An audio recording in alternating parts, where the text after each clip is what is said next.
Bye, Mayor.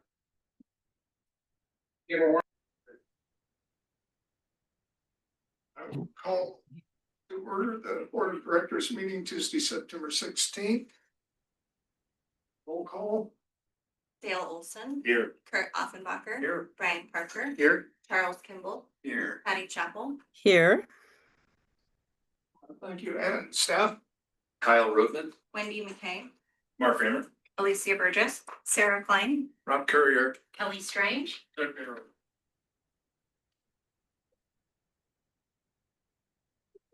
I guess. Emily Nelson. Hey, thank you. Any changes to the agenda time? No, our attorney Chad will join us when he's done. It should be around 3:30, but we'll have to be a little flexible. Just Okay. bounce between topics if we need to. Deferred items, Nope. public comment. See you. Moving right along, treasurer's report. Okay. We're way ahead of schedule. So we'll be out here by quarter after. Perfect. Yeah, you missed. And this looks like pretty tame treasures report. Where did we go? So I'll keep us ahead of schedule here, hopefully. Let's see, so item number 1 is, I believe, for the Ford Rangers, hold on. Yes, so 5 new Ford Rangers that are replacing some F-150s. Some of you might have been, any of you on the board when we did some vehicle loans back in like It was 2014. 2014. You know, before my time. We did 2 separate vehicle loans, one for 5 F-150s and another one for a couple other vehicles. We had kind of neglected replacing vehicles for a period of time. So yeah, so these are kind of coming due for replacement. So we're replacing the F-150s with some slightly smaller Ford Rangers. Are those for, How they working? well, So our meter reader. Yeah, just- next one, Yeah. We have some engineer techs, go there, one went to myself and I took the Explorer and put it into pool so they could use it for conferences and go in and get things, and then there was one more, Stan, our locator, you got one too. So it makes sense. yeah. Your old job. No. Gaia. Wait a minute.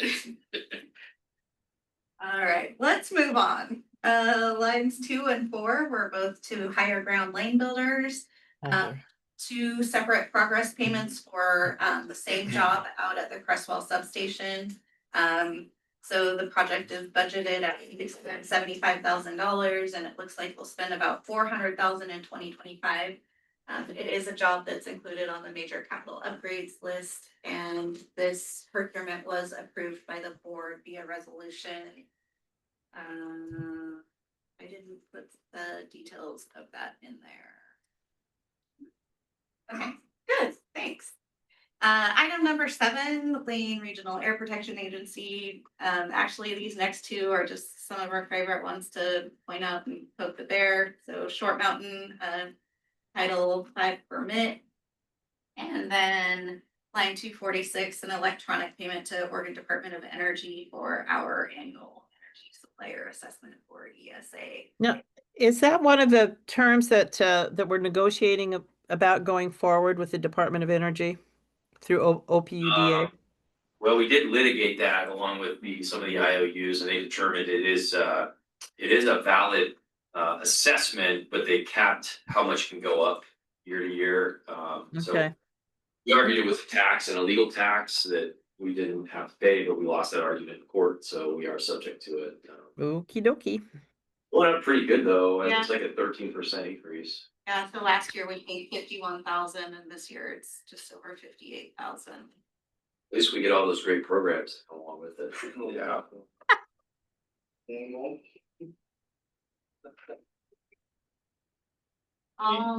The LRAPA expense there, obviously that will go away once we're done. Yeah. So that would be something that sure. And that'll go away starting in October, right? 2 years. We'll still be operating through 2027. So Oh, after all that, right, never, okay, I gotcha. don't know. Yeah, I assume we'll have to pay it even up to that point. So, Okey doke. Will that be, what, yeah, yeah, well, they'll have their own. But, Yeah, they'll have their Oh, I own know. permit regime. I don't know if it'll be exactly what we have with the Title V permit, but they'll have their own. We're paying version. for emissions from a generator. It's for the engines, yeah. oh, Yeah. so they might not. The county has a separate permit for the landfill itself. So whatever WAGA does will have its own. Our problem. Right. Nope. I'll turn it over to you now, Mr. Treasurer. I don't have any questions. Anybody else?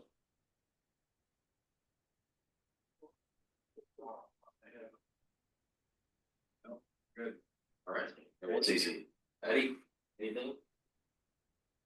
Any questions, Patty? No, no. There you go. Moving right along. Yeah. President's report, it's the session. Updates, we all went Laputa last week, not me, Brian wasn't there. Pretty good, Yeah, yes, about what you'd expect for an annual conference. Yeah. Interesting listening to Senator Bonham, who is now resigning his leadership of the Yeah, Republican leadership of the Senate. you could almost see that in his remarks last week that he was heading that way. Yeah, he told me that. at the conference. Oh, did he? I heard, he and I both used to be in the helicopter. Mhm. Talked with him for a minute about it. Oh, okay. Said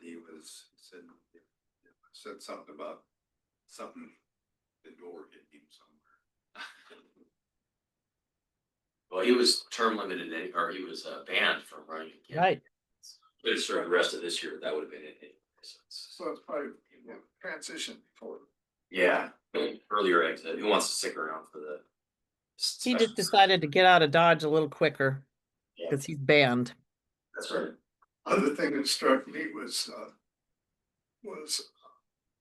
North Wasco has Google as their big, the Gajillion. Yeah. But then they went through they had a presentation on their fiber system, on how well they work with their local governments, the county and the city to get everything done. Kind of like us. Always said must be nice. Having a willing I'm partner. jealous, yeah. Yeah, As soon as you cross the Cascade. that's a different county. Comments that. Dinner was nice. The armchair engineer was great. Yeah. Oh, I've yeah. been following him for a year now. Yeah, I like that guy. You seen him online? You do a whole bunch of times. Yeah. I know who he is. He He's good. narrated the boat ride. He was so. You guys went out on the dinner cruise? That's Yeah. fun, isn't it? Yeah. Yeah, it was just pretty from the river. It was neat. Yeah. Yeah. They took us all down Cascade Locks. and- Last time they had the party, Sandy and I were the only ones that went. You guys all. Oh, wow. Scott and I were the only two there. Really? Scott left partway through for another meeting somewhere. So, yeah. So, I mean, we're all evened out now. There you Next go. time, Yeah. 5 years from now, we'll plan. Yeah. I was curious what that guy's background was. I don't know if he worked for the Army Corps or something and where he got all his. No one knew. We had never. Yeah, I'm not sure. Now he just seems like he's a YouTube guy. So. You ever notice so many of those things you go to, you spend 20 minutes hearing about somebody's credentials? You know? Yeah. They're a super doctorate in molecular brain technology from 1948. They go on and on and on. Okay, get on. He didn't offer any of that. I'd rather have none of that. You got That's right. that's my point. This guy's my kind of guy. What he did on You the know? cruise is he kind of narrated the history of that portion of the river. Mhm. Because we went down to the Bonneville Dam. Yeah, where it splits in two. Mhm. Yeah, that's kind of weird how that is. Yes. I learned that the Cascades comes from Lewis and Clark, I think is what he said, right? So Lewis and Clark named the rapids, the Cascades. Right. And so when they named the mountain range, That's interesting. Yeah, it didn't come from the they mountain. named it after those rapids because that's where the Bridge of the Gods. yeah, that's where the In those days, it was still there. large landslide had blocked the That's river. right. I've seen that on TV. Yeah, Yeah, it was a- 1300 or something. 14 something. 1400. Yeah, Yeah. natural, Anything to natural think dam. No, he had really good, just his presentation is straightforward. Yeah, Yeah, that's nice. yeah, that's fun. He's super enthusiastic. There's a guy from Central Washington University, Nick Zentner's his name. He gives great talks on there too. Yeah. Talking about geology and how the rivers came to be where they are. It's fascinating stuff. It's good stuff. Mhm. Yeah. Yeah. So. Board training and development, for training and development, any updates? Legislative updates, All bad, all bad. all bad, still Wasn't a lot of hope. We heard, especially from Senator Bottom last week. I guess they're expected to pass the tax increase, this transportation increase. Soon. Well, I guess won't that depend on if Gortsky can make it back in tomorrow? Yeah. Don't get postponed, don't let her put you down. And I wasn't sure, Mike wasn't sure. This is when the it problem, was. is I guess it's I kind think of, they're delaying on purpose, so there's no time to get an initiative petition and get the signatures needed to overturn it. yeah. I think they're playing a chess game. Could be. So one thing I read, and I don't know if it was in some of our, this last few days where I don't know if the bill has passed or it's for ODOT or state work, if stuff that's made off-site has to pay prevailing wage. Mm. In other words, if you had your concrete barrier I heard made, about that. then that has to pay prevailing wage. Yeah. That's a huge difference. That's Yeah. gonna drive up highway costs incredibly. It's a big part of ODOT's problem. I know, and for Kotek to ignore that, I mean, you don't have enough money, you're desperate for money, you're getting 20% of what you hope to get, and you're still gonna drive up the cost. of My it. project in Klamath Falls had 7 miles of concrete barrier. To buy it was about $30 a foot. That came from Salem. It's made in a plant Yeah. that they don't pay half prevailing wages. Yeah. So you double that cost. It's just nuts. I'm not sure what their end game is. They can't be this stupid. Well, I'm gonna talk about their energy strategy that they published out there. I'm sure this will get better. It's a whole lot of new bureaucracy that, yeah, it's not gonna help us. We already covered the. I don't think there are any other outside meetings.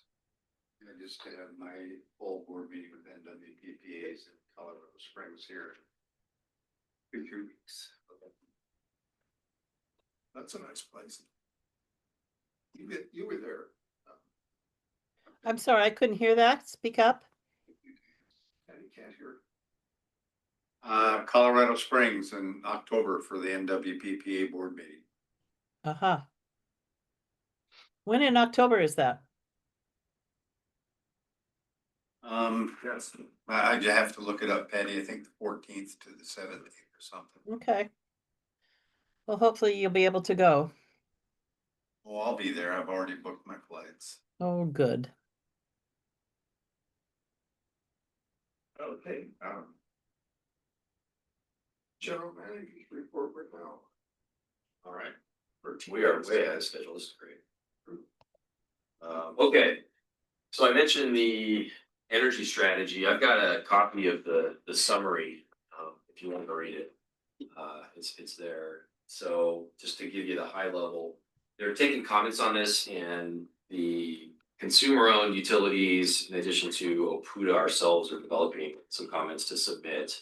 This effort came out of a directive to the from the legislature for the Department of Energy to put some time into having a larger energy strategy for the state. Even though they don't have jurisdiction over a lot of us and control over a lot of the things that happen, they still thought this was a worthwhile endeavor. It's really a laundry list of new state policies and programs. They've classified it into 5 different areas. There's energy efficiency, electrification, clean electricity, low carbon fuels, and what they call resilience. And under each one of those, there's a set of policy objectives and then actions that they want to take. And it's in there. It's a laundry list of things. I mean, as I mentioned, we're working on comments. The key focus areas for the comments are going to be the following. This plan is going to increase energy bills for Oregonians. If we're following through on this, it's a lot of new, as I mentioned, bureaucracy and positions and other things that we're spending money on. It can't fit into the state budget. That's a big part of this. You know, on the one hand, they're talking about having this huge budget deficit, and on the other hand, they're talking about implementing all these new mandates and strategies. Something's not gonna add up there, and it's not worth putting it into a plan if you can't actually deliver on it. It also, you know, critically for us, fails to recognize the important role of hydropower. They're, you know, they have a couple mentions of it, but there's really nothing in terms of the hydropower impact in this state to our customers, and you know, that needs to be recognized in the document, at least from our perspective. It conveniently ignores that the state is actively suing to remove dams on the federal hydro system. That's something that we're pointing out pretty explicitly in the comments as well. As you know, you say you want reliability, you say you want affordability, and yet you're going to court to prevent tried and true resources from operating. It's going to lead to a less reliable system. A lot of that has to do with the replacement resources they're talking about, being things like wind, solar, and batteries. From our perspective, I think at Public Power, the focus really should be on enabling new electricity generation. We need that in the state. And it really needs to be reliable baseload power that in many ways is effectively banned in this state, whether that's natural gas, nuclear, you know, the tools in the tool chest do not add up to something that's reliable and affordable. No, and I just throw in here, the whole thing ignores the fact that the tax credits for solar and wind are going away. Yeah. And all of a sudden, people are gonna find out what it really costs. That's It's going to right. be expensive. That's been my complaint all along, Charles. Yeah. Yeah, no, I get it. I'm all for it. People need to know the real cost. Yeah. not the fake cost. And to that point, it really feels like the state's trying to pick winners and losers from a resource perspective in here. There's a lot of emphasis on renewables, wind and solar, which have their place. But there's really no emphasis on let's just create a level playing field. Let's take the regulations off and let things fall where they're gonna fall. That's not the priority. It's really about picking winners and losers. We really need to encourage more development of all resources. Unfortunately, that's not what we're seeing in this plan. Meanwhile, up in Washington, this came out in Clearing Up this week. I don't know if you saw that, but their latest investment auction generated $300 million for the state. I think this is worth paying attention to because it's hard not to think our legislature is going to see that as an opportunity to deal with some of their own revenue issues. You know, they're going to have a very painful budget process coming up here, and I think they're going to put a lot of different tools on the table, and this is probably going to be one of them. The state budget deficit seems to grow, and you know there's going to be a rush to find new revenue sources, particularly one like this that doesn't have a direct link to customers, consumers. You know, there's a buffer between. Lane supplier. Yeah, so we're going to get hit with it. Got it. Other industries going to get hit with it, and it's going to be their fault, not the state's fault that this happens. Exactly right. The largest pushback here, interestingly enough, is probably going to be from environmental groups, is what we're hearing from Danelle and Mike. If the new revenue is not used on climate programs, and you know, if you're going to be revenue raising to fund things like roads and transportation and whatever else it might be, that's not going to be climate related. So there's already angst about that in the environment. So it's going to have some interesting bedfellows, you know, back and forth on this lands. But that's a fight for the future. I see it coming, especially with what we're seeing up there in Washington with that program. Western energy markets, a couple things going on here. So the California legislature passed a new governance bill last week. I don't know if you caught this. Designed to regionalize the CAISO's offering their enhanced day-ahead energy market, or EDAM. The CAISO interests, including you know a lot of the IOUs and Seattle City Light and folks like that, are touting this as a major step toward independent governance that we've all said is crucial to our decision making here. BPA, I will note, and PPC are less enthusiastic about this. Bonneville said, you know, Bonneville remains steadfast in our desire to participate in a market wholly separate from the authority of a single state or entity. And they still say Markets Plus, the other offering, the SPP offering, offers the independent management governance that Bonneville seeks. PPC came out with a statement which basically said this, you know, does not solve the problem of not having truly independent governance over EDAM. So it's a step. It's certainly not all the way there, and it's not at all what we get with this SPP market that we've gone down the road of joining. You're going to probably hear a lot more chatter about this. It's like, why are we having two markets? CAISO's solving all their problems, and at least from what we're hearing from those that are looking at this every day, that's not exactly what's happening. So, Yeah, it's a shame because normally the Northwest kind of goes their own path. yeah, California, yeah, but when you've got state leaders wanting desperately to be in lockstep with California's politics. yep, It really does muddy the water. yeah, And that governance thing until until Oregon and Washington and Idaho and Montana can appoint people to that governance board, it's gonna be controlled by Call California. it what you want. but That's exactly what it right. is. they ultimately have the control of the thing, so.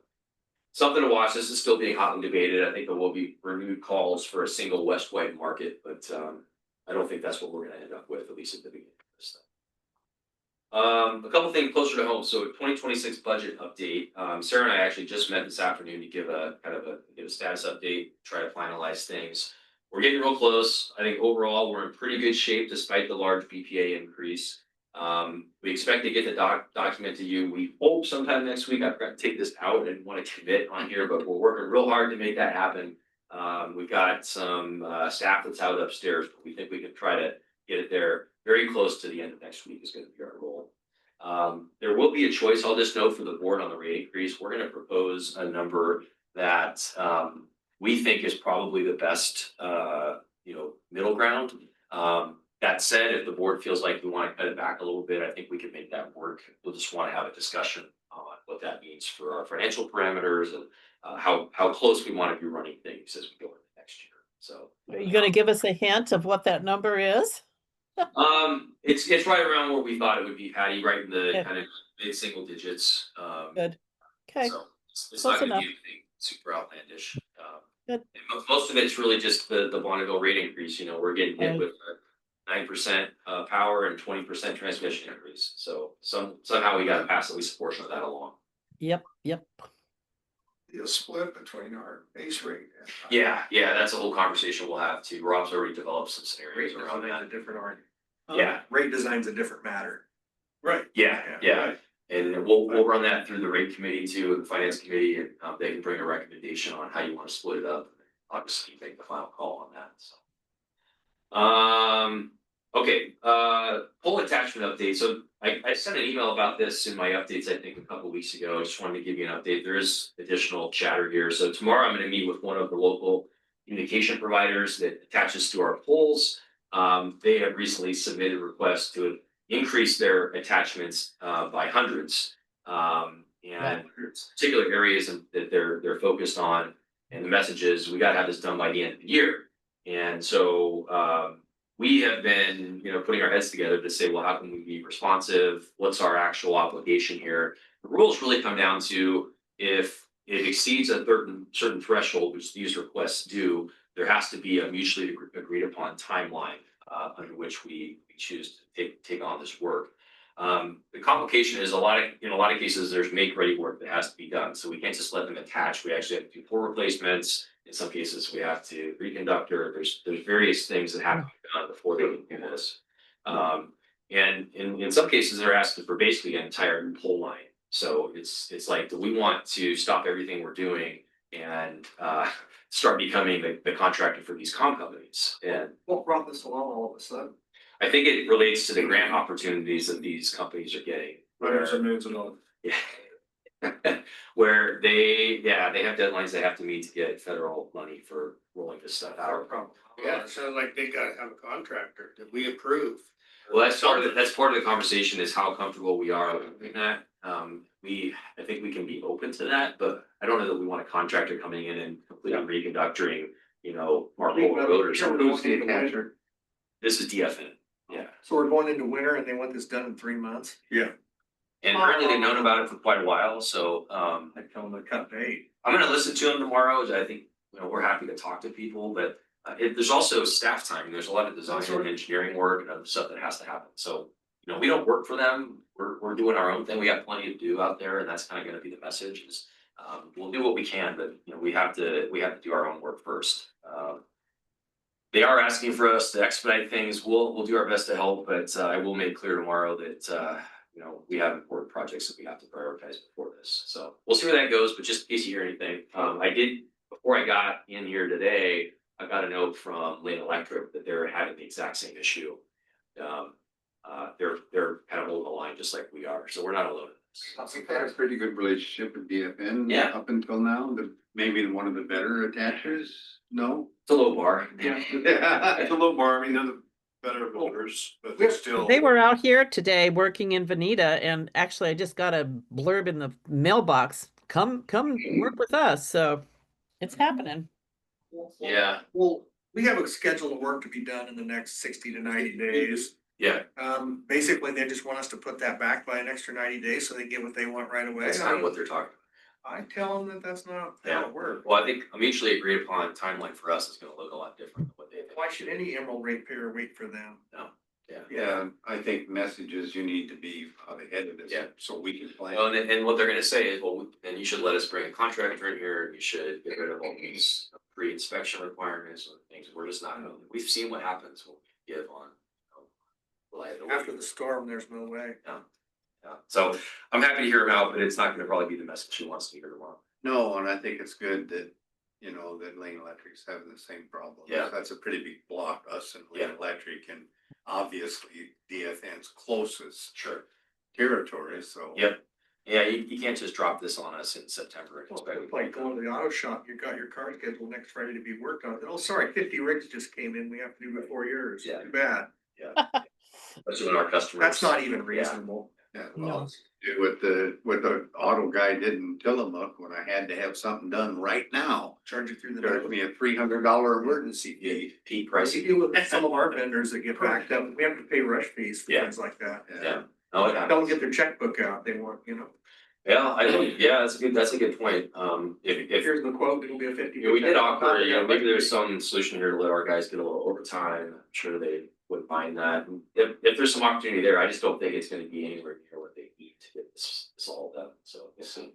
They need to cover. Well, if they're rolling in our cash, Appropriate overhead, say our crew does it, Yeah. then we need to not. Oh, and we do, yeah, we charge everything Or we if can. there's an outside contractor, we need to cover all of ours plus. Yeah. Yeah, all the design time, all that goes into it. We wanna source all the material for capitalization, but we're not saying that the contractor's off the table, it's just not preferred method. Yeah. Definitely. One little thing I thought maybe you'd be interested in, especially you, Charles, Charlie Conrad reached out to me recently, he's teaching a class at the U of O. It's on the local government ecosystem. interesting. The theme is about how local governments cooperate and compete, which I thought was, based on our experience, that's gonna be interesting. So he asked me if I would present an overview of special districts to this class. And I told him I'd be happy to. The day's gonna be November 12th at 2:00. I think I'm gonna have somebody from SDAO come in with me and talk about special districts and how we operate, and some of our trials and tribulations of working with local governments. Is that an open class? I think so. I mean, you can come on it. I Why don't you tell them about Odo while you're at it? I'll How they cooperate with I don't us. wanna squash all of their hopes and dreams at such a young age, but That's a good time to do it. That's the start now, they'll get used to it by the time they're 50. Wonder what department this class is in. I don't know, it's probably political science or something. Oh, I'm not sure. really Sure, yeah. Yeah. Yeah, I don't know what else Charlie's planning on. He said he's got some maybe other ideas about future endeavors, but for now he's teaching. Yeah, he's gonna run for House District. Is he? Okay. And he was in Hardwick's seat there for a couple of years as the representative there, so, yeah. Anyway, that's happening. Quick reminder on Public Power Week, we are hosting free coffee events the week of October 6th. This is where we're gonna be. We've got Bonita, Crestwell, Cottage Grove, Pleasant Hill, Junction City, and Marcola. And you can encourage customers to come get a free cup of coffee on us. It's always a good time. We'll have some good PR out of it, hopefully. Next board meeting is scheduled for Tuesday, the 7th of October at 3:00. Right now, we've got a couple things on there, the budget and rate proposal review, that'll be our first crack at that, so that'll be an important one to come to if you can. Safety program review is something we put off from a couple meetings ago, we're gonna get that in there, just give you an overview of how we're doing and what's currently happening with the safety program. The Finance and Rates Committee will meet the next Tuesday after that on October 14th. That's a night meeting, I believe, starts, I think there's a 5:30 is one meeting, so it's encourage all you folks to come. Did want to just verify the current lineup with the Finance and Rates Committee. This is what we've got and who we plan to invite. So If there's anybody we're missing, I know it's maybe a little hard to read, but let us know. Like Patty and Dale are short. Yeah, I mean, if you wanted to have three people, Patty and Kurt, you would have an extra opening there. You don't have to, we kind of talk about 2 to 3, but there's an opening. Right. The institutional is also open. I can't remember if we talked to anybody about that. What happened to warehouse? Dan Price, yeah, he's the industrial rep down here. Oh, I see. Yeah, it's down a large spot. Okay. So that's the institutional is open. We haven't had it filled for a while since when we had a school administrator on there out from Pleasantville actually. So if you want to recommend anybody, we can do that. But I think that's, yeah, we really should put some effort into finding somebody in that ecosystem. yeah, Because they have a unique relationship, but there's an That's true. opportunity for us to make a better connection with them Yeah. as well. yeah, we tended to use schools, but like Rob said, it doesn't have to be two. We could use fire districts or other things. It's just kind of how we want, whatever input you want. Give us some thought. If you have ideas, let us know. Seems like that list has been less populated in the past, actually, that's not too bad. Yeah, it's pretty full up. I think we did a pretty good job, or you all Pretty did, getting people on this, so. When I first got started, I can't remember how many people I asked, I don't know. Yeah, it's a little, Nobody wants to complain, but nobody wants to make an effort. yeah, I think by doing, it's only one real night meeting here, and then we try to make the small group meetings a little easier for people out there if we can, so. That's helpful a little bit. Anyway, let us know if there's anything else you want to update or change on here before we get to the October. So Kyle, would a city, like a city administrator or a city mayor be qualified as institutional? I don't think so, yeah, I don't remember how we define that exactly, but it seems like that would be. District. One. Benita. Yeah, we could try that, yeah, if you got ideas, we could certainly. Okay, Yeah. all right, I'll throw it out there. Right. That last friend at the beginning every time, Yeah, that's weird, it's just like it turns itself up. the volume's self-regulating or Yeah. something, yeah. I think we do have chat, so we can go into exec session if you like. That whole thing. Oh, you better use them. Oh, help, I was even there, help yourself. Now recess to executive session. Executive session is held pursuant to RS 192.660(2)(f), which allows a governing body to meet in executive session to consider information and records that are exempt by law from public inspection. Representatives of the news media and designated staff shall be allowed to attend the executive session. All of the members of the audience are asked to leave the room. Representatives of the news media are specifically directed not to report on any of the deliberations during the executive session, except to state the general subject of the section as previously announced. No decision may be made in executive session. At the end of the executive session, we will reconvene the board work session. Great. Return to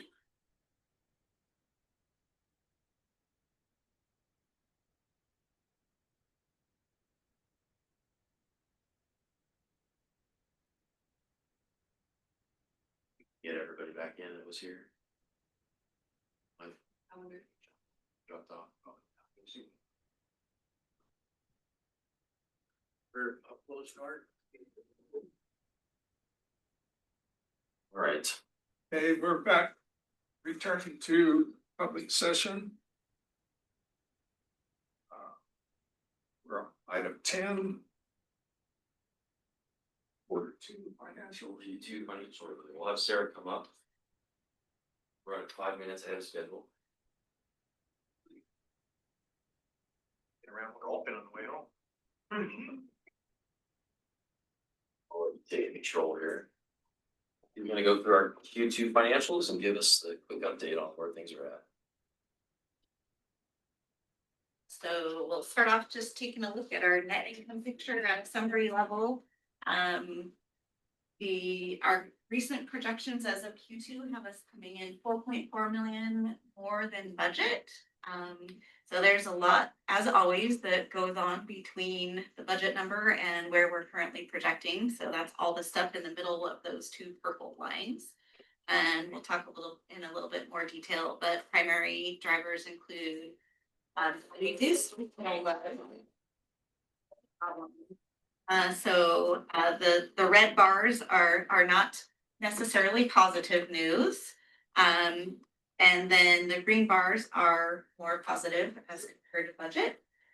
So again, retail revenue and surplus power revenue down, but correspondingly, power costs are also down. And I skipped a green bar. The other revenue includes our interest income from our 40 million being invested at the Oregon State Government Local Investment Pool. And then customer support and system maintenance are largely on budget, and same with other expenses. So we'll keep moving on and go into just a little bit more detail.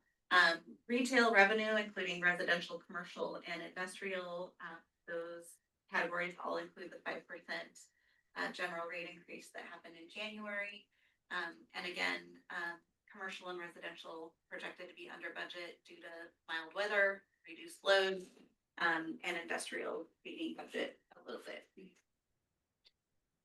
Here's a picture of where sales have been year to date. You get a little bonus month. July is on there with your finish of July. But as you can see, 4 out of the 7 months have not beat budget. Pretty brutal start to the year. Yeah. It's nice it's starting to recover. Yes, so we hope to see that continue, although our projections going forward on the revenue side are very conservative. We just don't want to set ourselves up to not be able to meet our projection. Wholesale revenue, again, we're going to start sounding like a broken record. This is the third poor water year in a row. So our surplus sales, we are selling at a lower dollar amount, about 48% lower with pricing, in addition to the poor water year. So those two things are not positive on the revenue side, but again, offsetting impact on the purchase power side of things. Other revenue, again, this is where that interest income shows up from the invested funds from our bond proceeds. That was kind of, so we could have budgeted more in this category during the 2025 proposal process. We tend to err on the side of conservatism for these types of things. So again, coming in over budget in that category. So power and transmission costs, again, expected to be under budget. We have some realized gains that through Q2 are included. And then projections for the remainder of the year kind of go back to that extreme case for Q3. And then Q4, we will see the Bonneville following contract impact. So that brings us to gross margin, which is looking good despite all of those things I just said as compared to budget. Customer support and system maintenance. Once again, a lot going on in these categories, but one of the biggest factors between these two categories is that there was a shift of a couple of items between capital and O&M. So the first one is on the labor side, just looking at what we've actually done year to date and expecting a similar run rate on the capital side of things. Some money in the projections was shifted over to capital. So on the labor side, I'm expecting to come in a little bit under on the O&M side. However, there were also a couple of projects budgeted in the capital side that will be recorded as O&M. So that's what's pushing that system maintenance cost a little bit over budget. And then again, positive impact on operating margin with all of the above. Debt service has been updated to reflect our actual debt repayment schedule for 2025 with the new borrowing, and that's a little bit less than originally budgeted. Also, actually, in other expenses, I might have written this down, in a detailed write-up, but not on the slides. Property taxes, we know a little bit more about where those are gonna come in, and, we're expecting them to be a little bit over budget. So that brings us to net income once again, which again is expected to be over budget by 1.8. This is just another viewpoint of the same information, if you prefer a bar chart or two. And then moving on to the capital side of things, we are expecting major system upgrades overall to be about $1 million under budget. That doesn't mean that there's not a ton of good work happening, and as a matter of fact, it's a little counterintuitive. Just thinking about that we have shifted some labor funds over to the capital side of things. One of the significant differences, or the most significant difference, is in the substations category. So we had some movement in that category, and things are gonna come in well under budget in that category. But as you can see below on, overhead wire reconductors, overhead to underground conversions, lots of work in those categories, continuing to happen. And so overall, with capital spending, we are expecting to be about 1.5 million under budget, based on what we did to look at our projection. Once again, another viewpoint if you prefer full bar chart.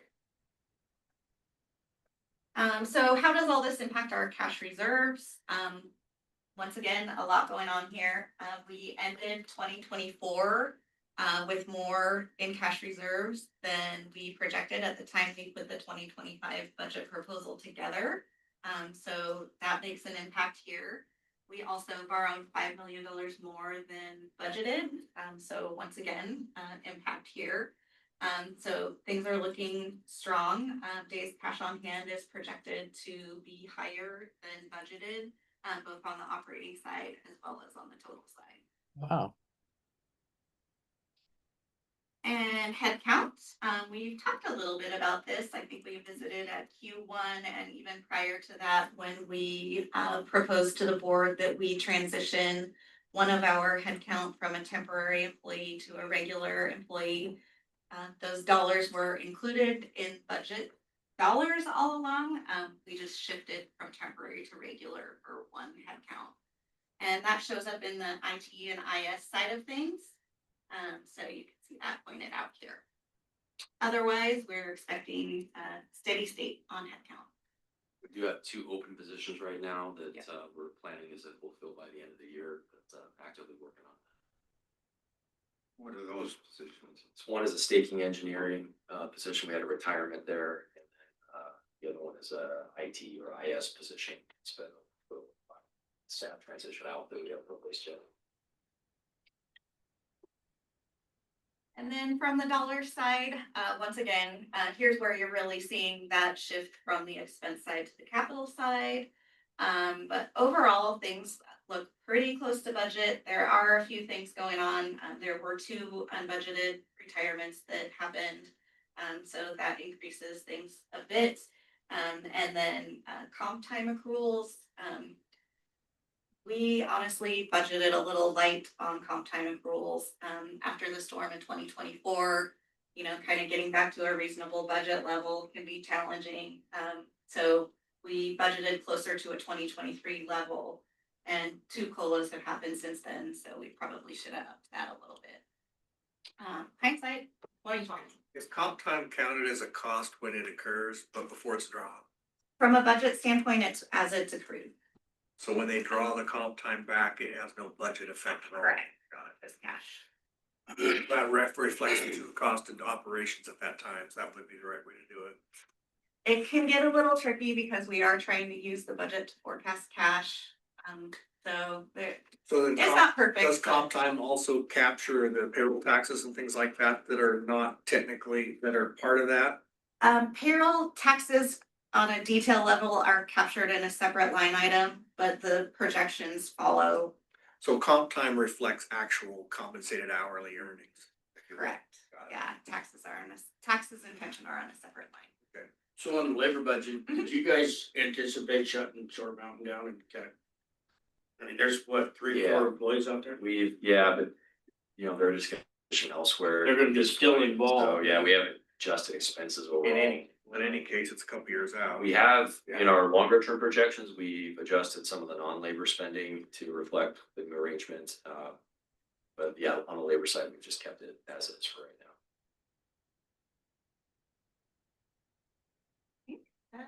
It, Even if that's more than it ends up being, it's better to budget that way. Yeah, yeah. yeah. Any report. questions? This will be the forecast we use to compare our 26 budget to, so it's a pretty important one. So this question kind of relates to the budget, but. So. If our sales are down. So our rates are split between the base rate and, Mm-hmm. so. We charge our customers. More. On the rate side than we pay the combined. Transmission. And power cost. So if we don't sell enough electricity. Yeah. That doesn't do it, that hurts us. Because Yeah. we lose X number of cents. Yeah.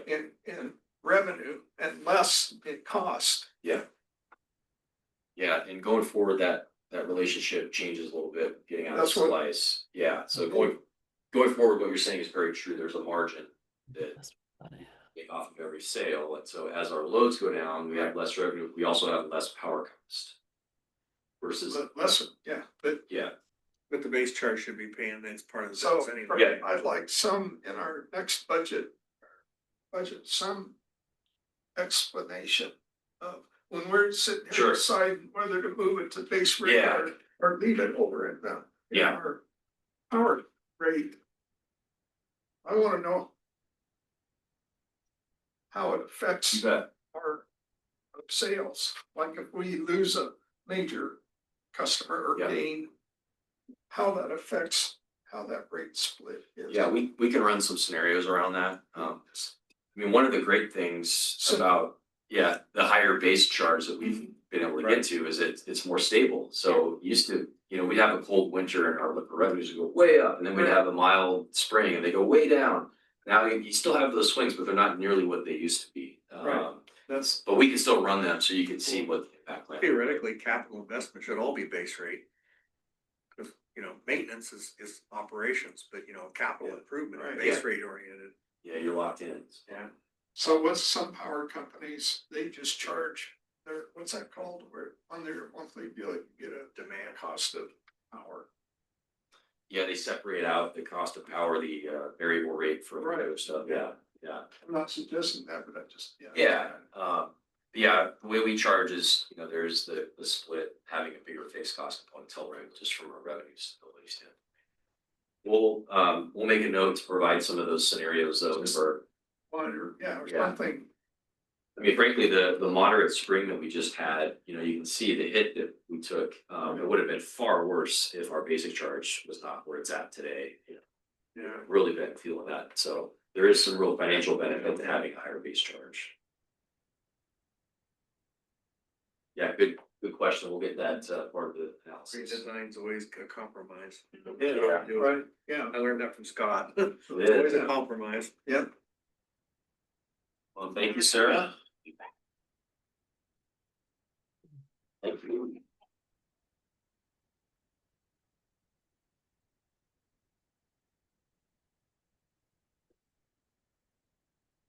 Twenty-six planning. Okay. Over, Overview. This is a real quick one. I just wanted to come in, every year we go through the planning process. Before we put the budget together, we started this, I think, back in June this year.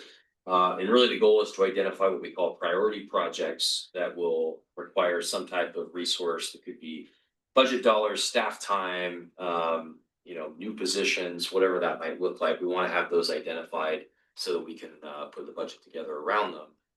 For this coming year in 2026, we have a mix of existing and new projects that we're going to be tackling. The bulk of these are going to require only internal labor. That's still a pretty big commitment, so we like to call that out, but I'm just gonna go through them real quick here and you can ask questions if you have them. So a couple of these are sort of evergreen. We have them in here every year. The revised capital plan, we've had that one in since I think 2020, 2021. We're planning on another big major capital upgrade budget of between $7 and $9 million. You'll see that reflected in the budget. Substation work, major substation work, I think will be heavier next year. There's quite a bit planned on the capital side that we'll present.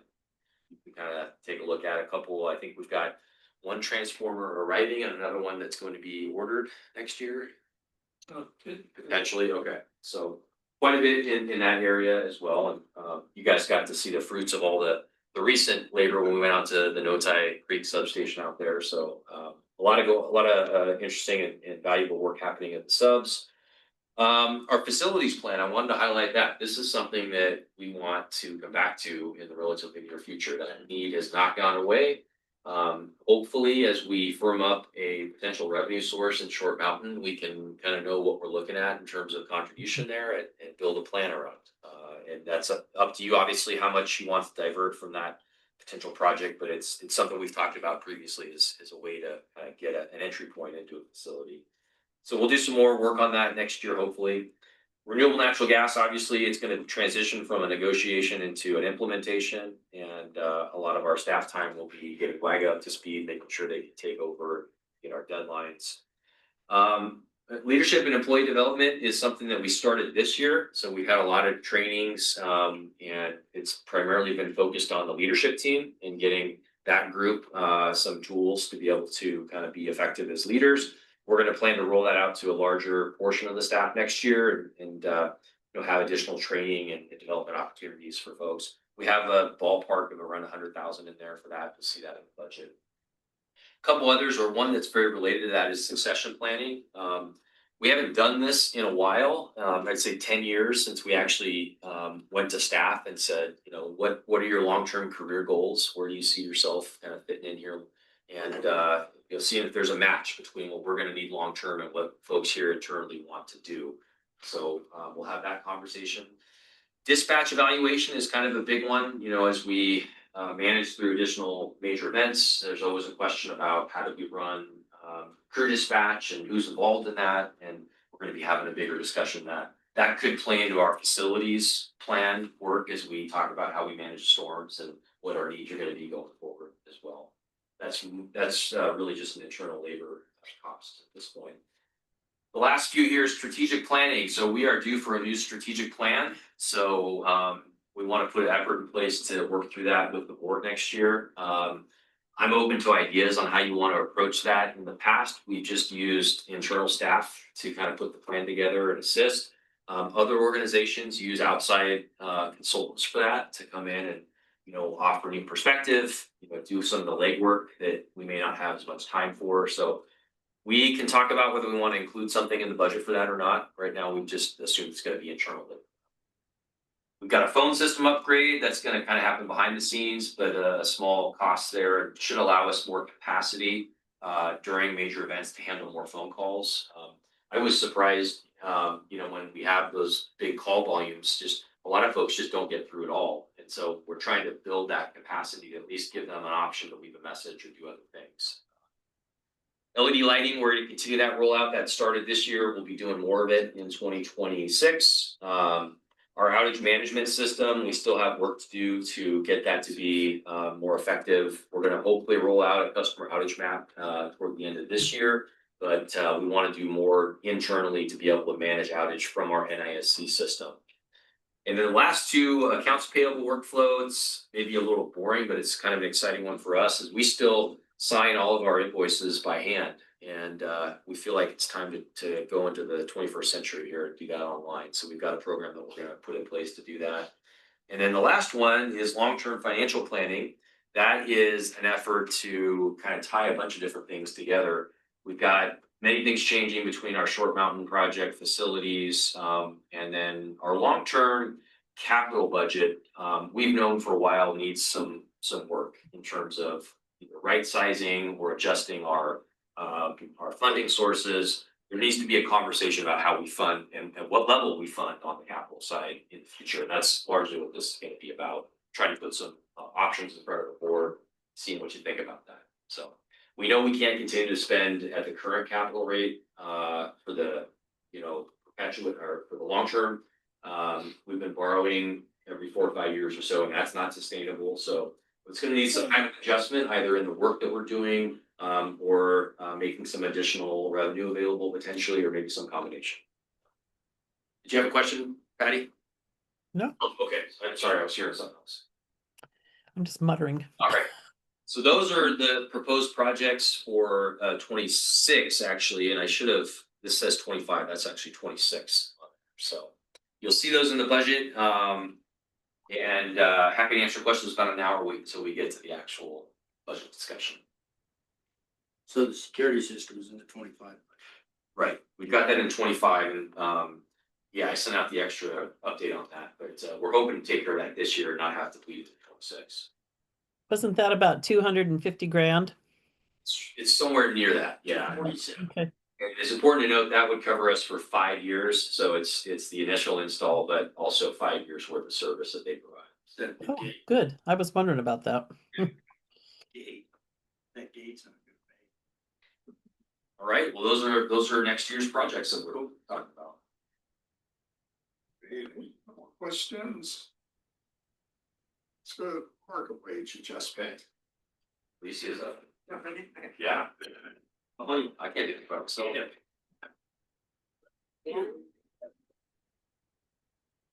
Okay, so talking about the market wage adjustments again, and We just like this topic so much, we want to keep bringing it in. very passionate about. So as we've talked about in the previous conversations, we've been building an in-house compensation review process. We're getting a little bit more formal with how we're structuring all of this, and through that process, we are continue to fine tune it. We have a tool to help us with the evaluation, but just also setting up like a playbook, a guidelines to help ensure that we're consistent and that we have sound decisions that'll help us in the long term. And just as a background, right now, our process the timing of our process is different than the other utilities, because we start ours around the summertime and for our budget purposes, and then we implement it in January, whereas a lot of other utilities are doing it at a different time because of their collective bargaining agreement. So they're implementing, or they're doing their research and process later in the year, and then they're implementing it the following year, usually around Q2, whereas we've already implemented ours in the beginning part of January. This does create some problems for us because they do know our wages at the time that we, or at the time that they're doing their information, can use that information. And then what happens is we start off the year in great shape, specific to the lineman role, we're looking real good. And then about 4 months later, as everybody starts implementing those wages, we start falling behind. And so we're trying to find ways in our new compensation review process, how do we address these and how do we make improvements? So there's 2 things that we're bringing to you for input. Specifically is the timeline, and then defining the wage target for lineman wages. And when we look at the compensation review timeline, as I mentioned before, we started the process in the summer to help with budget planning. We implemented COLA on January 1, and then in the years that we've had a market wage adjustment, it's typically January 1st or mid-year. So it's usually been January 1, but in 2024, we did do our market wage adjustment. What we're needing a decision on is when to implement the COLA and when to implement the market wage adjustments moving forward. So what do we want our process to be moving forward? And some of the options we came up with would be a January 1 effective date. So that would be both COLA and your market wage adjustments. Again, that's something that we've done in the past. An April 1 effective date where we could do both the COLA and the market wage adjustment starting in April. So what that would look like would be doing the budget planning now, getting all of the information, but not changing it until January 2026. April effective dates would be a COLA on January 1st, which is historically what we've done, and then waiting and doing a market wage adjustment on April, which is around the time that a lot of other utilities are changing their wage. And then the other option would be a January or mid-year effective date, very similar. January 1 for the COLA, and then the market wage adjustment would just be later in the year, so not specific to April 1st, but maybe third or fourth quarter, similar to what we did in 2020. After talking through with HR Answers and talking with you and running through different scenarios, our recommendation would be to go with the January, April effective date model. So the COLA would go into effect for all employees on January 1, and then the market wage adjustment would take effect on April 1st for eligible positions. And some of the benefits that we've identified with this would be by the time we go to do adjustments and reevaluate, by then there's new data available. So the Milliman survey that we utilize for our process, we send in data with an effective date of June, and then the survey gets published around October. So we're already done with our process. We already have our numbers by then. But with data coming out in October, when we go to evaluate how much we need to change wages for the market wage adjustment, we'll have new up-to-date information on wages that we can utilize. In addition, the local utilities will also most likely be done with their process, so we might be able to get information from them as to what they're going to be doing with their wages.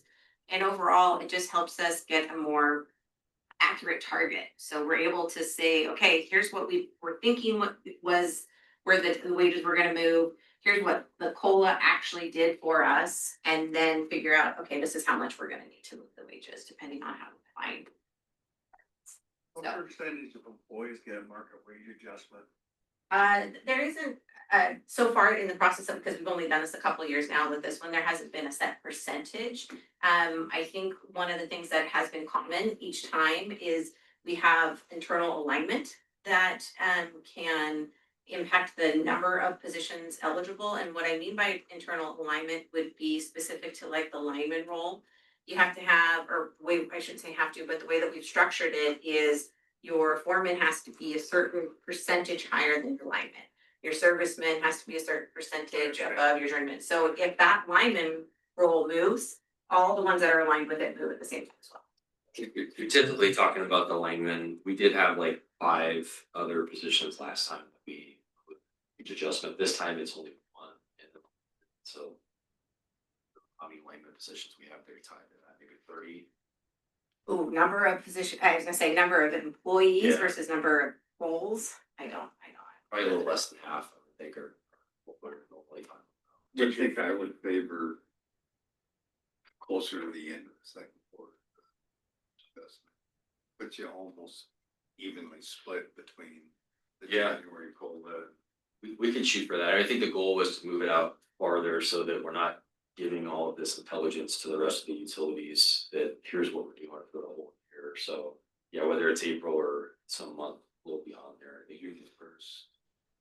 I was gonna say the pretty much same thing. Okay. I like the January 1 COLA because we had data for that. Yeah. But then I think April, to me, April 1st might be early to get, you might have one union agreement or none. Yeah. I mean, I think that's too early Okay. to have the data. So maybe going You back might and be- looking at this mid-year one where Some, third or fourth quarter. yeah, May, yeah, some. Well, late. Pardon? January 1, July 1. Yeah, because they're January 1, July 1. Then you do that. have Yeah. good data. That's what I was thinking too. But what were you, Patty, the July? No, the January 1 to the July 1. I think that made sense to me also. Then we'd have That better. would just be our new standard. Yeah, and all the benefits we've identified here still work with that same way. Yeah, So, so It really seems like a good way to do it. being looking from the other side, well, those guys got an increase in No. April, and we don't get ours till July, so we need a bigger. Yeah. You're never gonna make it. You're never gonna. Well, that's part of it. We Yeah. are, we know that we are below some others right now, so it's, yeah, we don't wanna say we're always gonna be higher than everybody all the time, right? That's not reasonable, but I think. Basically an arms race. yeah, But I think by not doing it all in January, we're trying not to contribute as much to that. Right. As saying, You're signing that myself, right? yeah. It's tough. it is, yeah, but that's. Yeah, I think that's good. To do It's a that. good approach. We can work with that. Yeah. It's a good way. Yeah. Yeah, And then, let's see, that actually is a really great segue into the other decision point, which is we need to define a target for the lineman wages specifically. So as you mentioned, you know, it's kind of a moving target, and so as Kyle said, we're trying to do this, you know, at the time that we implement the change, we're striving to be a leader in pay or somewhere out there, but it's gonna change. We can't guarantee that we're gonna be the top wage at any given, or at every moment. So with a historical process, as far as the target that we've been using for linemen, you probably have heard us reference 75th percentile. That's been around for a really long time. Then more recent years, we've been saying things like leader in pay or higher end of the 6 local utilities. In practice, we were adjusted the wage to be the highest of the 6 local utilities in January. And that was after putting the COLA in the market. We did that once.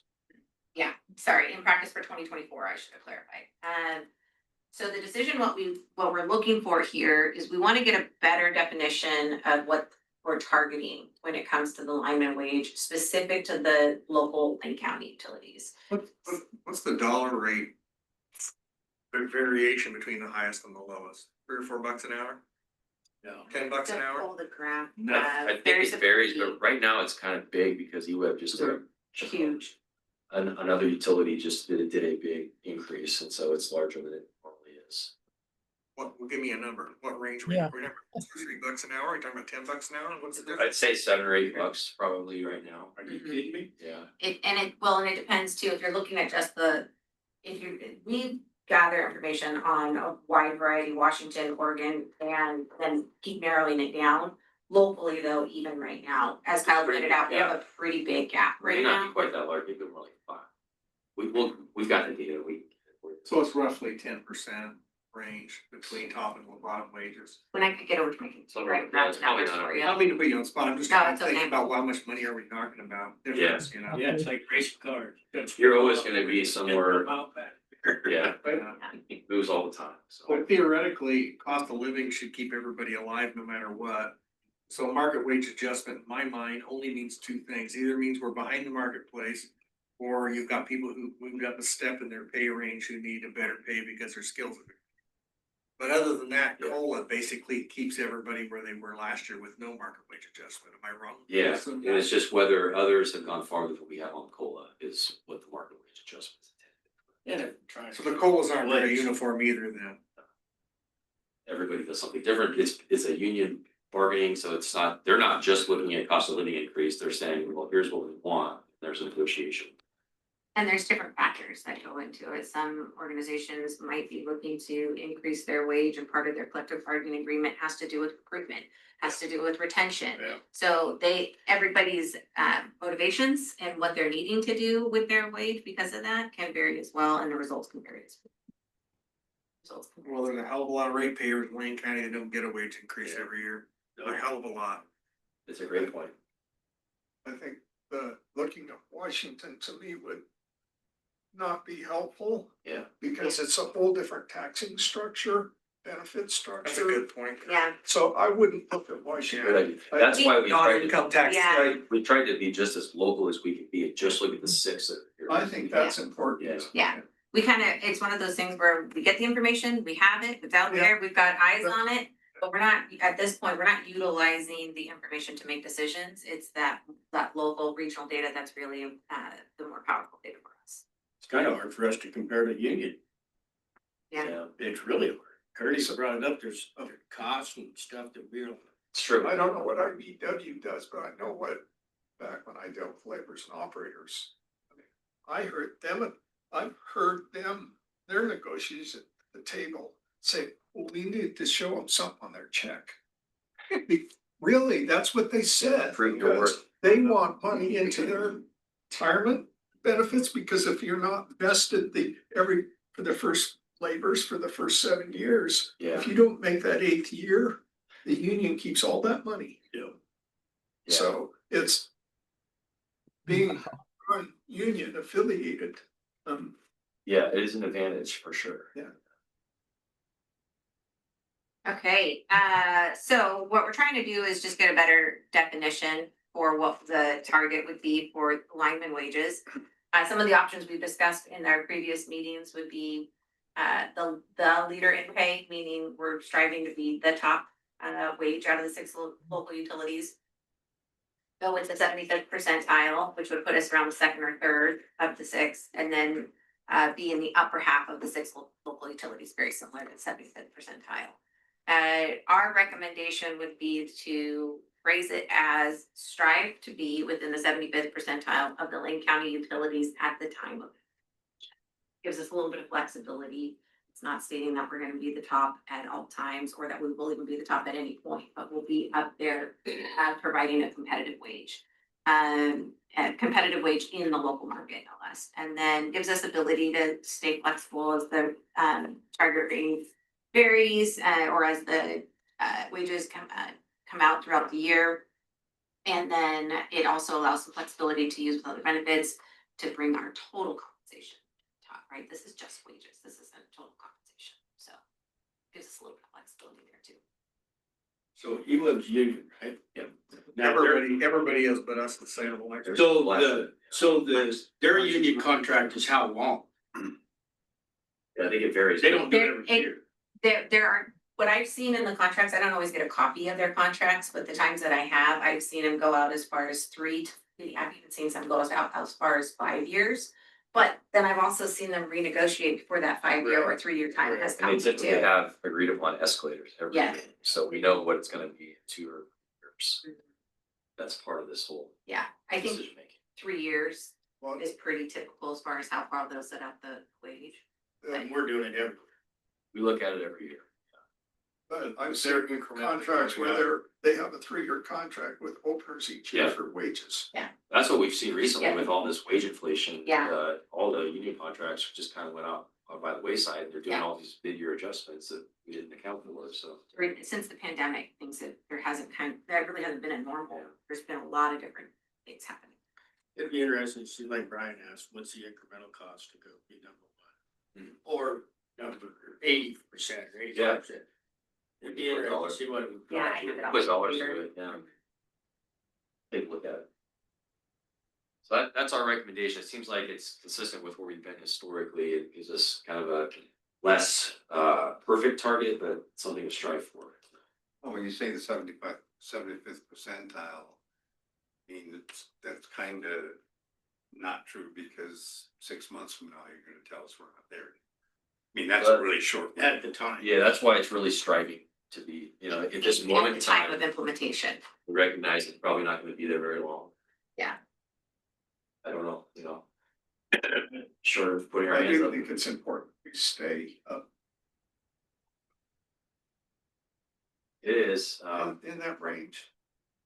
we're all hoping this settles down, so we are talking with our HR consultant a little bit about ways we could try to help with that. They had some ideas that I wasn't completely convinced on, doing like temporary, like more cash payouts instead of increasing wages, but then you're just digging yourself into a bigger hole down the road. Mhm. So there's no great solution to this. We're in a market. where it's liquid. And we have to remember that EPOD is considered the gold standard, remember, between eWeb and Lane and everybody, so we got that on us too. Yeah.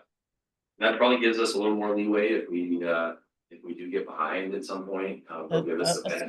smidgen. Yeah, but we can't take that for granted, certainly. So. No, you know the old saying, money talks, cinnamon walks. Yeah, but some of them, I saw a couple of, I think the employees, they took a hit on pay. Yeah, in some cases they'll do that. But what Brian says is very true about the rest of the population out there. It's privileged class with the careers that we have here. So it's tough to have these conversations, at the same time we're raising rates on our customers, but I don't know what else you do. Those are our recommendations and wanted your input. So it sounds like going back to the timeline, instead of April 1st, we'll do the end of second quarter. So a mid-year, basically. They gives you guys a little Yeah, flex time too. Yeah, we'll have to bring a proposal to y'all at some point before then, so probably Early June. April, May, maybe June. and everyone's comfortable with the idea of this strive to be within 75th percentile time of implementation. Yes. Let's see, there was some costs. Okay. Yeah, we can do that. I agree with Dale. Yeah, we should. Yeah, let's do How it. much whenever we talk about it. Yeah, I mean, it might be. It's a big deal for linemen to say they're getting paid for the other guy. No, It's a huge deal. I've got the biggest pickup, the biggest boat. Oh, yeah, that's it. All very important stuff. Yeah, I don't think it's really our business to entertain that, they can entertain it all we want. You know, we're living in the seam there between our rates and our rate payers and. You know, I mean, periodically we have to justify it. We'll put those numbers together so y'all can see, what we're talking about For, it's specific to this year. this year. Yeah, current Yeah. state. Yeah. How big the gap is. Okay. Thank you. Yeah. Appreciate this. We get to talk about this every month. It never gets more. I just had the administrative costs of doing this twice a year. Is that It's, you just? it's my time, and so. That's what. I don't even get paid. What are you waiting for? Three times in. Make sure again. Yeah. No, it's fine. It's really important work and and the more I do it, the quicker we're getting at doing it too, so. Thank you. Security system. Okay. Well, I sent out a summary of what we're talking about here, and even I'm not down enough to talk about this stuff publicly in terms of the specifics of Right. what we're trying to do, but there is a substantial investment here that we're proposing, so I wanted to at least let you know what that looks like. If you haven't read it yet, it sounds like then I'll get to it. we have a need, we've known about this for a while. Our current system is I don't know, 10 years old. Parts of it were installed as far back as 11. So there's severe limitations. It's starting to be a maintenance headache. Doug seems like he's always got contractors out here trying to deal with things. We had folks locked out of the building the other day, including myself. I had to swear that I actually worked here to get back in. There's stuff like that. That's not true. But there's stuff like that going on that it seems like we could get a lot better bang for our buck as opposed to throw money at contractors to fix things. So it is within my signing authority just barely, but you'll see it on the check register. Wanted to be aware before we went ahead with it. See if there's any concerns. This is a chunk right up front, all even for the 5-year cover. Yeah, there were different approaches where we could pay year by year, or they'll give you a discount if you buy services in advance. So Same old game. we could have done a 5-year or 10-year, but the 5-year was a pretty good compromise, we felt. But this gives us real time. Well, I won't get into it, but there's good services that we're purchasing, I should say. Anything else you want to add? Not at the time, but if any of you have questions, feel free to come talk to me. Okay, so there's an upfront cost and then a maintenance cost. Yeah, but we're prepaying for the maintenance, so it's not maintenance. It's a monitoring service Right. essentially. And then at the end of 5 years, that upfront cost doesn't occur again? Well, to renew it, so it's a combination, monitoring and licensing. Everything is going to this model where you've got this ongoing licensing, so they hook you against your software anymore. Yeah, but there's hardware involved as well. Right, yeah, so it's not, it won't be this entire amount, no. Yeah, it's not that will live on much longer. But, Full speed ahead. okay, any thoughts, concerns, come see us offline, but we plan to move ahead with this. Looks like, we did our Q2 review. That was one of the things we were looking at just to make sure we had the proper room in the budget. Looks like this will be the time to do it. All right, thank you. Okay, consent agenda. That we approve the consent agenda. Okay. There's something that needs to be changed on one of the minutes. Sorry, I jumped the gun. Okay. Ask first. Which one, Patty? It's the one for concerning sanctions on me. It says Kimball, whatever he said, and what he actually asked was what I had learned from it. And my response was that I learned that I was not able to represent my district at meetings I needed to go to. And I think that needs to be clarified.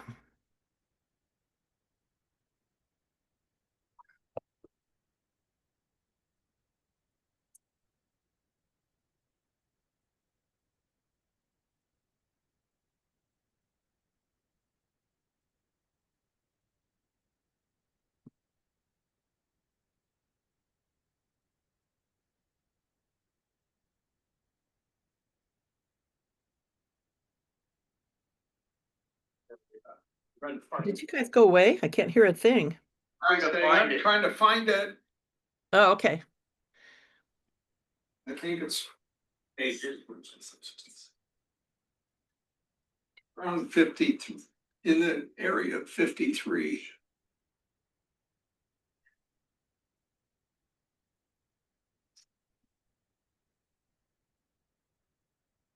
$54.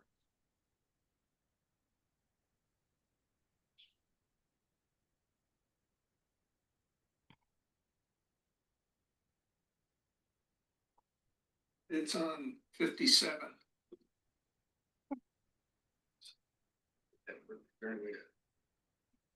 Okay, you scroll down over to the right. Just grab it.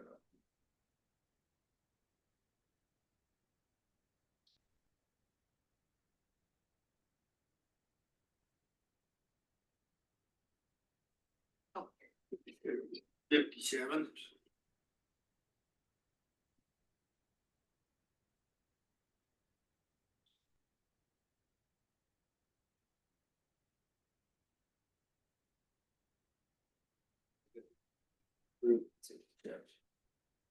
It's on 57. Do- Seems to me that's.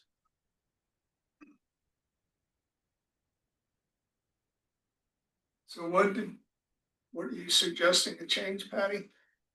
I'm suggesting that Kimball's remarks are what he actually said, which was, what did you learn from this?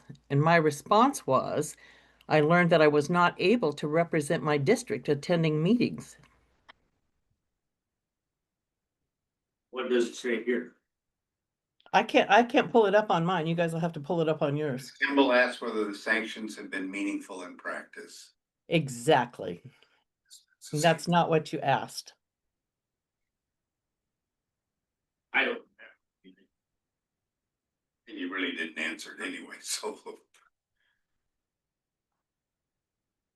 Let's just get it clarified. Let's put your words down that you stood behind there. Well, it's in the recording, Exactly. and you can amend it from the recording. That'd be suitable. I'm sorry, I didn't hear that.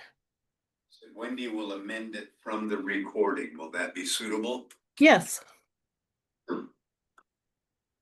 I move that we approve the consent agenda. Second that.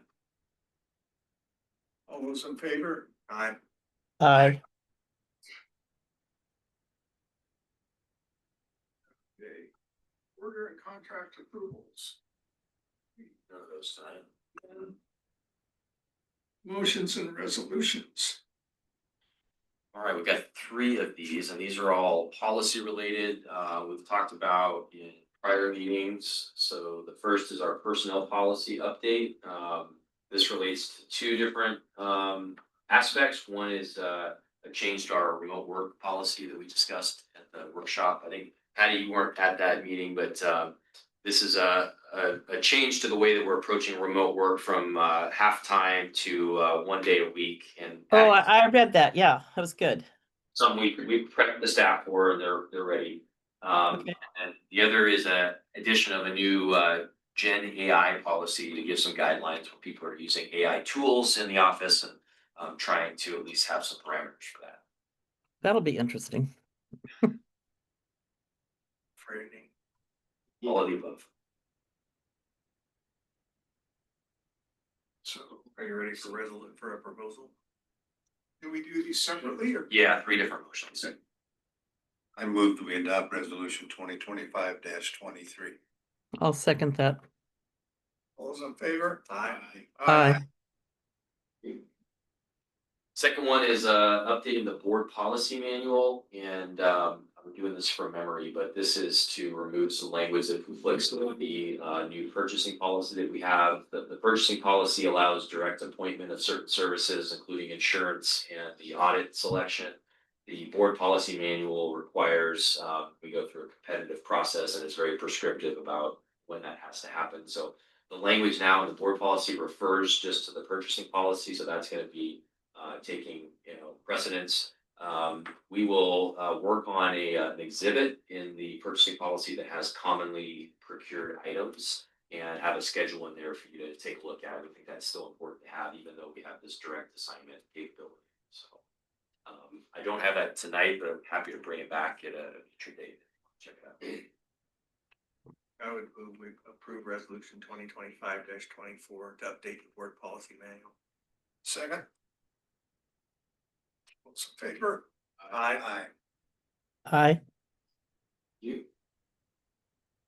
Last one is investment policy update. So from time to time, the template that we use for this through the Oregon State Fund, which is run by the Treasury, they update the language and we follow suit in some cases, but not all.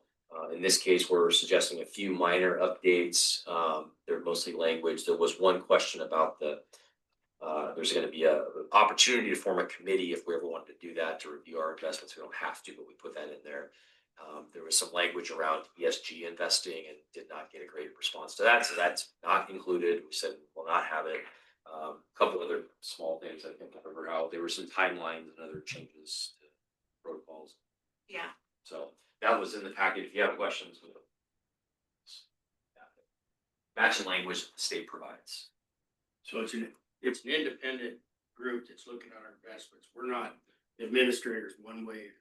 On how it's invested. It's a policy that staff manages too. The policy comes from a document produced by the state. So they have this model template that you can follow. So you can invest in these things, but not in these. We follow that and implement it here locally. Honestly, all of our money right now primarily is at the state pool, which is, the simple. It gives us a good return. It's safe. We have in the past had a few more exotic things, but we've kind of found they're a little more trouble than they're worth.